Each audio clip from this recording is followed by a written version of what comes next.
ఇంకా నేనేమో వంట వాళ్ళకి ఇవ్వవలసిన జీతం చాలా ఆ లెక్కలన్నీ రాసేసి ఆ తర్వాత నిద్రపోతాను.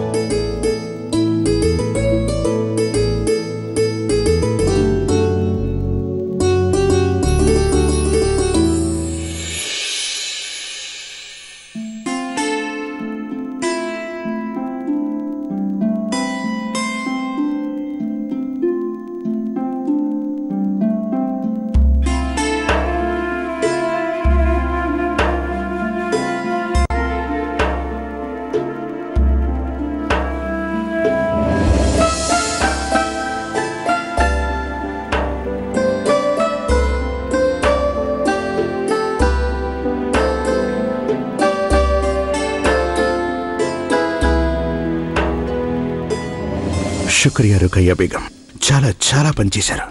అంత కష్టం ఉన్నా కూడా మీరు మాకు తోడుగా ఉన్నారు. ఇక్కడ మీరు పడుతున్న శ్రమ వల్ల మీ పట్ల మాకు మరింత గౌరవం పెరిగింది. మేము మా యావత్ జీవితం ఇదంతా జ్ఞాపకం ఉంచుకుంటాం. శుక్రియా.